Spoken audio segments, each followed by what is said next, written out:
We are back with some very special guests here in the studio. Meet Tracy and Kent Weber and friends. This is Zeb. If you were with us last year, he was just a baby. As you can see, is he full grown now? Not quite. Not quite? He's got a lot in his body size, but he's still got some attitude to grow and to fill out. He's like a 17-year-old teenager. Okay, yeah, and he's acting like a teenager.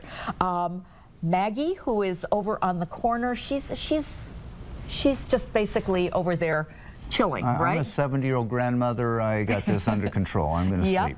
And it's interesting to watch her interact with Zeb. She sort of keeps him under her thumb, doesn't she? All she has to do is look at him and pin her ears, and instantly his ears go back, and he's like, "Yes, ma'am, you are the ruler." Okay. She wears the pants in this family. Oh, okay. And then we have Abraham, right? Yep. And Abraham and Maggie and Zeb are all captive born. That's why they're tame. They can't go back to the wild. And Abe and Maggie actually adopted him. He's an extra from a zoo. He was born at a zoo, wasn't used. So we have a sanctuary where we take care of 40 of these guys. Yeah. And then these are the 3 that are brave enough. They're not afraid of us, you can see. No. So sadly, they can't go to the wild, but they get this great job of going to schools and museums. And you can talk all day and tell people that wolves don't attack you, but when you get to meet one, I could see all the people here in the studio like wide-eyed, and all of a sudden he sniffed them, and it's like, oh. And it's that experience that everybody is after. Which is why you travel the country with your ambassadors, trying to explain that they are part of our natural circle of life. Yes. We found a teacher, did 3 months of studies on wolves, books and lectures and videos, and we walked the wolf in the classroom, and she said in 10 to 20 minutes, the kids learned more with an experience. So we've had these wolves in front of 1 million people in 30 states. We've done it for 25 years. This is our 25th tour of New England. And we actually have wolves now returning to 12 states, something we never thought we would ever see. We actually, not wild, but we have gray wolves now in our zoo, so people have a way of extending that learning possibility here too. You know, people say, oh, they're just big coyotes, perhaps. Well, there's a difference there too. Yes. Although the coyotes are also predators in this area. Yeah, what you have basically is the wolf is the top dog in the forest, and they hunt in a pack, and they make the deer and the elk run. The coyotes would sneak behind a wolf and get leftovers. Okay. Well, then we killed all the wolves. We were afraid of them. We didn't quite know what we were doing. Once we killed the wolves, oh my gosh, we've got coyotes everywhere. And a unique thing about New England coyotes, they're almost twice as big as Western coyotes. They're adapting to your environment. And they're also very urban savvy. And see, the thing is, coyotes are not afraid of people. That's why they survive around us. So we've got a problem coming at us. The coyotes are getting bigger. They're catching your deer here in New York, but you have moose coming back. And boy, those moose are going to eat you out of house and home. And that's why New England is probably prime candidate to get wolves.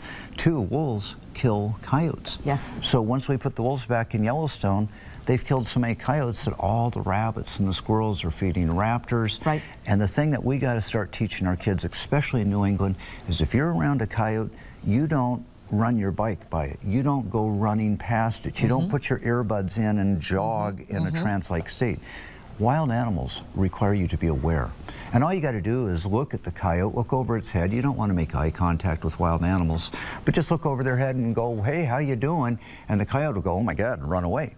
But if you run like a rabbit, well, you can get a rabbit to chase you. And once we start doing that, we're going to have coyotes causing problems with, of course, our pets, potentially our children.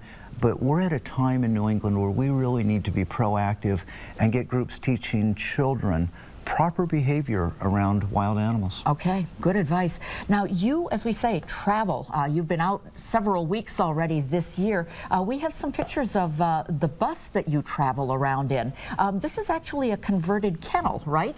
Yes, it's an old Marine Corps bus, and the wolves have the whole center of the bus intact. They got a place to sleep, dens to hide in, and a teacher said, you know, bring your wolf to school. She said in 20 minutes the kids got more out of it. Well, of course, I took the next day off work for the 4th graders. Literally, by 1988, schools and universities think my wife Tracy and I have nothing better to do.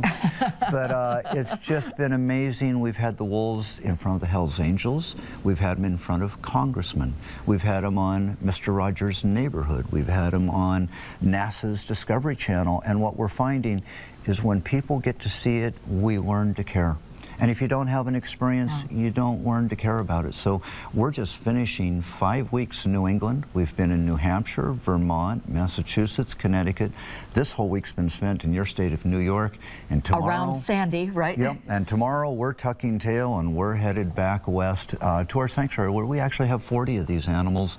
And the sad part is, so many people want to buy a wild animal as a pet that it just is not a good idea. The animals usually die within 2 years, and we've turned down requests to take in 10,000 of these guys. Wow. We can't do it. Yeah. So we're here to teach you that wolves don't attack you, that they don't belong in a cage or on a studio set with a leash on their neck, but he's stuck here. Yeah. He was born in a cage, and you can see this guy is just a teenager. Yeah. And he's huge. I know, he really is. This guy, you know, was found by animal control running down the streets of a city. Isn't that sad? And of course, if dog catchers take in an animal that they think is part wild, they have to kill it. Yeah. And it just terrorizes them. They don't like to do that. No. So let us leave you with this thought. Don't think of these guys as pets. Think of them as ambassadors.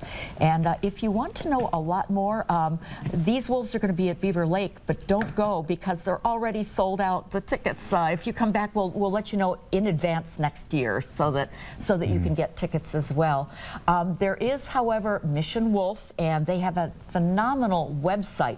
There it is, and we will link it and some of this video to our website as well. Thank you so much for coming in.